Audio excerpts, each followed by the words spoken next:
Bismillahirrahmanirrahim. Assalamualaikum warahmatullahi wabarakatuh. Jumpa lagi dengan IPA. Apa itu IPA? IPA merupakan singkatan dari ilmu pengetahuan alam, yaitu ilmu yang mempelajari segala sesuatu yang ada di alam sekitar kita. IPA mempunyai 4 cabang ilmu pengetahuan, yaitu fisika, biologi, kimia, dan astronomi. Fisika yaitu ilmu IPA yang mempelajari tentang aspek mendasar alam seperti energi, gaya, gerak, listrik, panas, dan berbagai gejala alam fisik lainnya. Biologi yaitu ilmu IPA yang mempelajari tentang seluk-beluk makhluk hidup. Kimia yaitu ilmu IPA yang meliputi penyelidikan tentang penyusun atau perubahan zat. Ilmu bumi dan antariksa yaitu ilmu IPA yang mempelajari tentang asal mula bumi, perkembangan dan keadaan saat ini, bintang-bintang, planet, matahari, galaksi, dan benda langit yang lainnya.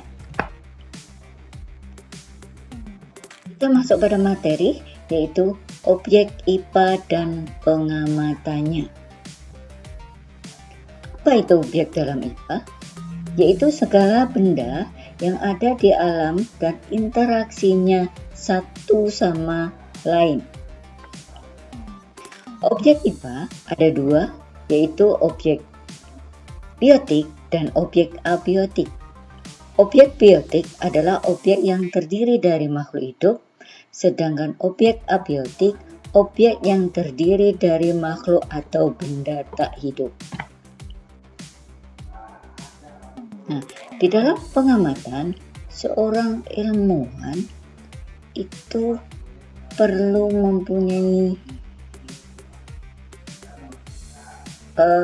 pengetahuan yang tinggi atau mempunyai keterampilan dalam ilmu IPA, yaitu yang dikenal dengan penyelidikan ilmiah IPA.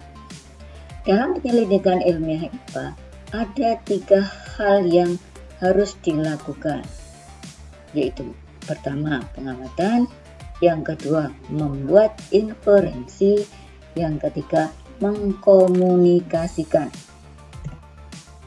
Yang pertama pengamatan, yaitu melakukan pengamatan menggunakan panca indera, termasuk melakukan pengukuran dengan tujuan untuk mengumpulkan data dan informasi. Misalnya, kita ingin mengamati seekor sapi. Apa warna sapi itu? Berapa jumlah kakinya? Berapa massa tubuhnya? Yang kedua, inferensi, yaitu merumuskan penjelasan berdasarkan pengamatannya. Dari pengamatan tadi, kita bisa melihat dari ciri-ciri makhluk hidup yang kita amati tadi, yaitu berupa sapi. Oh, sapi itu kakinya ada 4. Kulitnya berwarna putih. Massa tubuhnya kurang lebih 800 kg. Yang ketiga, mengkomunikasikan. Mengkomunikasikan hasil penyelidikan baik secara lisan maupun tulisan. Yang dikomunikasikan dapat berupa deskripsi, tabel, grafik, bahkan atau gambar. Nah, di dalam melakukan penelitian, seorang peneliti yang sejati ini harus mempunyai sikap ilmiah, yaitu yang pertama adalah teliti, berarti tidak gampang dalam melakukan penelitian. Yang kedua sabar, yaitu dalam meneliti sesuatu, seorang peneliti yang profesional harus sabar.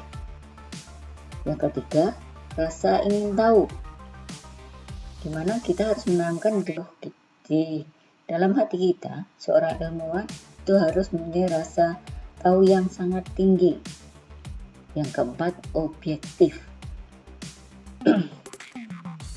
Seorang peneliti yang sejati atau ilmuwan sejati dalam melakukan penelitian, teliti, sabar, rasa ingin tahunya tinggi, dan dalam melaporkan itu harus bersifat objektif, yaitu laporannya harus sesuai dengan apa yang dilihatnya. Yang kelima, tenang. Kata orang Jawa, tidak gusa-gusu ya, atau tidak buru-buru, kemudian tidak cepat-cepat ingin selesai. Seperti contohnya kalau kalian dalam mengerjakan tugas, tidak cepat-cepat, yang penting selesai, yang penting ngirim tugas, bukan seperti itu. Nah, sekian dulu penjelasan objek IPA dan pengamatannya. Di akhir materi ada tugas untuk kalian. Terima kasih, sampai jumpa. Wassalamualaikum warahmatullahi wabarakatuh.